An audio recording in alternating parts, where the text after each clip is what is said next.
ಎಲ್ಲರಿಗೂ ನಮಸ್ಕಾರ. ಅಂಕಿತಾ ಎಗ್ಡೇಸ್ ಚಾನಲ್ಗೆ ಸ್ವಾಗತ. ಇವತ್ತಿನ ರೆಸಿಪಿ ಇಡ್ಲಿ. ಯಾವುದೇ ಈನೋ ಆಗಲಿ ಸೋಡಾ ಆಗಲಿ ಏನು ಕೂಡ ಬಳಸೋದು ಬೇಡ. ತುಂಬಾ ಸಾಫ್ಟಾಗಿ ಅಷ್ಟೇ ಸ್ಪಾಂಜಿ ಆಗಿರುವಂತಹ ಇಡ್ಲಿನ ಮನೇಲೇ ಮಾಡ್ಕೋಬೋದು.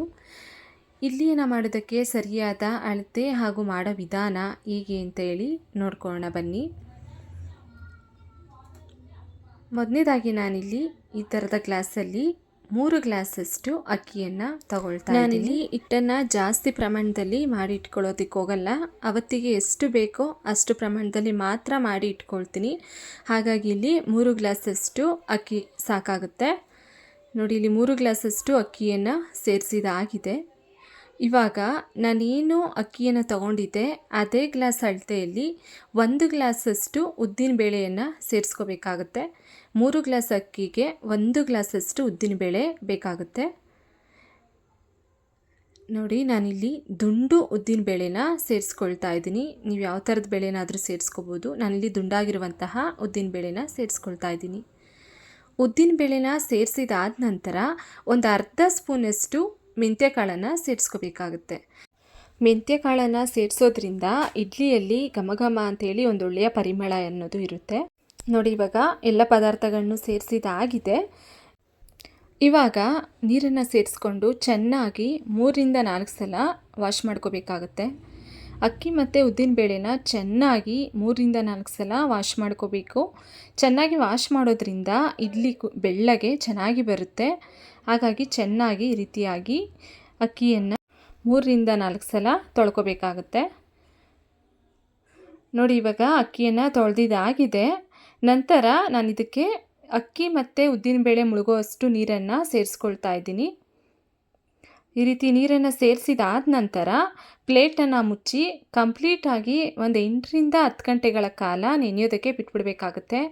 ಅಕ್ಕಿ ಚೆನ್ನಾಗಿ 8ರಿಂದ 10 ಗಂಟೆಗಳ ಕಾಲ ನೆನಿಬೇಕು. ನೋಡಿ, ಇವಾಗ ಅಕ್ಕಿ ಚೆನ್ನಾಗಿ ನೆಂದಿದೆ.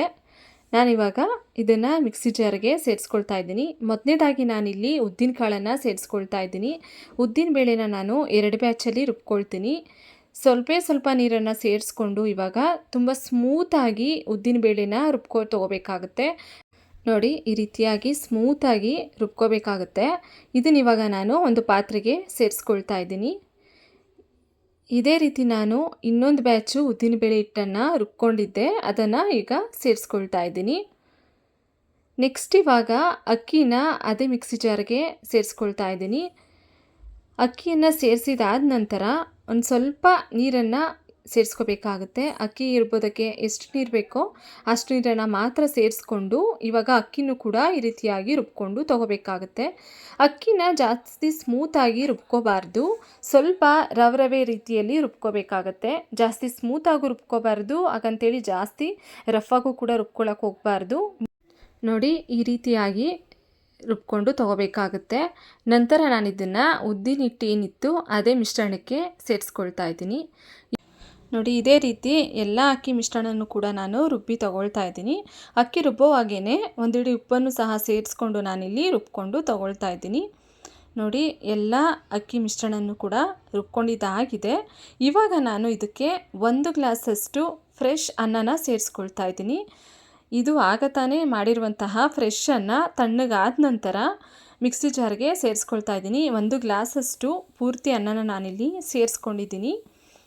ಇವಾಗ ಸ್ವಲ್ಪ ನೀರನ್ನು ಸೇರಿಸ್ಕೊಂಡು ಅನ್ನನೂ ಕೂಡ ಈ ರೀತಿಯಾಗಿ ಸ್ಮೂತಾಗಿ ಪೇಸ್ಟ್ ಮಾಡಿ ತೊಗೊಂಡಿದ್ದೀನಿ. ನೋಡಿ, ಈ ರೀತಿಯಾಗಿ ಸ್ಮೂತಾಗಿ ರುಬ್ಕೋಬೇಕಾಗತ್ತೆ. ಅನ್ನ ಫ್ರೆಶ್ ಆಗಿರೋದನ್ನೇ ಸೇರಿಸ್ಕೋಬೇಕು. ಸ್ವಲ್ಪ ತಂಗಳನ್ನ ಎಲ್ಲ ಸೇರಿಸ್ಕೊಳ್ಳೋದಾದರೆ ಇಡ್ಲಿ ಹಿಟ್ಟು ಬೇಗನೆ ಹುಳಿ ಬಂದ್ಬಿಡುತ್ತೆ. ಹಾಗಾಗಿ ನಾನಿಲ್ಲಿ ಫ್ರೆಶ್ ಆಗಿ ಮಾಡಿದಂಥ ಅನ್ನನ ತಣ್ಣಗಾದ ನಂತರ ರುಬ್ಬಿ ಸೇರಿಸ್ಕೊಂಡಿದ್ದೀನಿ. ನೋಡಿ, ಇವಾಗ ಎಲ್ಲ ಮಿಶ್ರಣವನ್ನು ರುಬ್ಕೊಂಡಿದ್ದಾಗಿದೆ. ಇವಾಗ ಚೆನ್ನಾಗಿ ಎಲ್ಲ ಬೆರೆಯೋ ರೀತಿಯಲ್ಲಿ ಮಿಕ್ಸ್ ಮಾಡ್ಕೋಬೇಕಾಗುತ್ತೆ. ಈ ಥರ ಒಂದು ಸೌಟನ್ನು ತಗೊಂಡು ಚೆನ್ನಾಗಿ ಎಲ್ಲ ಹಿಟ್ಟು ಬೆರೆಯೋ ರೀತಿಯಲ್ಲಿ ಮಿಕ್ಸ್ ಮಾಡ್ಕೋಬೇಕು. ನಂತರ ಒಂದು ಕ್ಯಾಪನ್ನು ಕ್ಲೋಸ್ ಮಾಡಿ ಓವರ್ನೈಟು ಬಿಡ್ತಾ ಇದ್ದೀನಿ. ಈ ರೀತಿಯಾಗಿ ಓವರ್ನೈಟು ಹಿಟ್ಟು ಫರ್ಮೆಂಟೇಷನ್ ಆಗೋದಕ್ಕೆ ಬಿಡಬೇಕಾಗುತ್ತೆ. ನೋಡಿ, ಇವಾಗ ಕ್ಯಾಪ್ ಓಪನ್ ಮಾಡಿ ತೋರಿಸ್ತಾ ಇದ್ದೀನಿ ಇಡ್ಲಿ ಹಿಟ್ಟು ಎಷ್ಟು ಚೆನ್ನಾಗಿ ಉಬ್ಬಿ ಬಂದಿದೆ ಅಂತ. ಅರ್ಧ ಭಾಗ ಇರುವಂಥ ಹಿಟ್ಟು 3/4 ಭಾಗದಷ್ಟು ಉಬ್ಬಿ ಬಂದಿದೆ.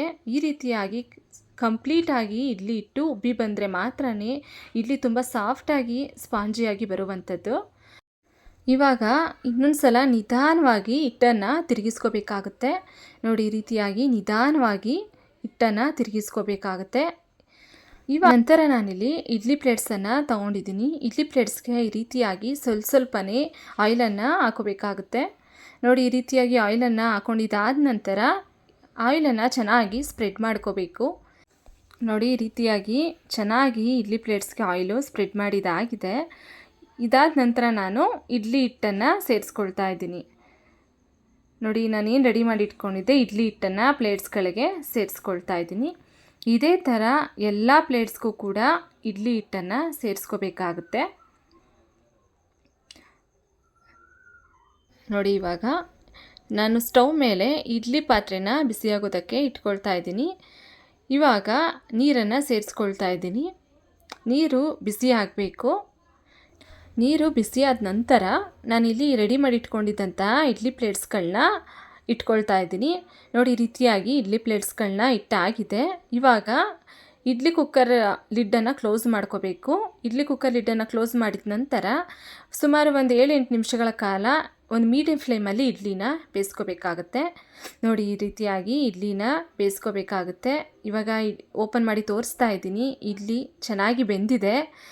ಈ ರೀತಿಯಾಗಿ ಕೈಯಲ್ಲಿ ಟಚ್ ಮಾಡಿ ನೋಡಿದ್ರೆ ಇಡ್ಲಿ ಕೈಗೆ ಅಂಟ್ಕೋಬಾರ್ದು. ಆ ಥರ ಇದ್ದಾಗ ಮಾತ್ರ ಇಡ್ಲಿ ಚೆನ್ನಾಗಿ ಬೆಂದಿದೆ ಅಂತ. ನೋಡಿ, ಇವಾಗ ಪ್ಲೇಟ್ಸಿಂದ ಎಲ್ಲ ಇಡ್ಲಿಗಳನ್ನು ತೆಗೆದಾಗಿದೆ. ಎಷ್ಟು ಚೆನ್ನಾಗಿ ಇಡ್ಲಿಗಳು ಬಂದಿವೆ ಅಂತ, ಎಷ್ಟು ಸಾಫ್ಟಾಗಿ ಅಷ್ಟೇ ಸ್ಪಾಂಜಿಯಾಗಿ ಇಡ್ಲಿ ಇದೆ ಅಂತ. ಯಾವುದೇ ಈನೋ ಆಗಲಿ ಸೋಡಾ ಆಗಲಿ ಏನು ಕೂಡ ಬಳಸಿಲ್ಲ. ಬರೀ 1 ಗ್ಲಾಸ್ ಅನ್ನ ಅಷ್ಟೇ ನಾನು ಇಡ್ಲಿ ಹಿಟ್ಟು ರುಬ್ಬುವಾಗ ಬಳಸ್ಕೊಂಡಿರುವಂಥದ್ದು. ಎಷ್ಟು ಚೆನ್ನಾಗಿ ಇಡ್ಲಿ ಬಂದಿದೆ ಅಂತ ನೀವೇ ನೋಡ್ಬೋದು. ಆರೋಗ್ಯಕ್ಕೂ ಕೂಡ ತುಂಬಾ ಒಳ್ಳೆಯದು. ಸೋಡಾ ಈನೋ ಬಳಸೋದ್ರಿಂದ ಆರೋಗ್ಯಕ್ಕೆ ಅಷ್ಟು ಒಳ್ಳೆಯದಲ್ಲ. ಈ ರೀತಿಯಾಗಿ ಒಂದು ಸಲ ಟ್ರೈ ಮಾಡಿ ನೋಡಿ. ತುಂಬಾ ರುಚಿಯಾಗಿ ಬರುತ್ತೆ. ನಮಗಿಷ್ಟವಾದ ಸಾಂಬಾರು ಚಟ್ನಿ ಜೊತೆ ಇಡ್ಲಿ ತಿನ್ನೋದಕ್ಕೆ ತುಂಬಾ ರುಚಿಯಾಗಿರುತ್ತೆ. ಖಂಡಿತ ಒಂದು ಸಲ ಟ್ರೈ ಮಾಡಿ ನೋಡಿ. ಈ ಒಂದು ಇಡ್ಲಿ ರೆಸಿಪಿ ನಿಮಗೆ ಇಷ್ಟ ಆಗಿದ್ದರೆ ಪ್ಲೀಸ್ ಒಂದು ಲೈಕ್ ಮಾಡಿ. ಹಾಗೆಯೇ ನಿಮ್ಮ ಫ್ಯಾಮಿಲಿ ಫ್ರೆಂಡ್ಸ್ಗೆ ಶೇರ್ ಮಾಡಿ. ಹಾಗೆ ಇನ್ನಷ್ಟು ಈಸಿ ರೆಸಿಪೀಸ್ಗಳಿಗಾಗಿ ಅಂಕಿತಾ ಹೆಗ್ಡೇಸ್ ಚಾನಲನ್ನು ಸಬ್ಸ್ಕ್ರೈಬ್ ಮಾಡ್ಕೊಳ್ಳಿ. ಹಾಗೆಯೇ ಪಕ್ಕದಲ್ಲಿ ಬರುವಂತಹ ಬೆಲ್ ಐಕಾನನ್ನು ಕೂಡ ಕ್ಲಿಕ್ ಮಾಡಿ. Thank you so much for watching.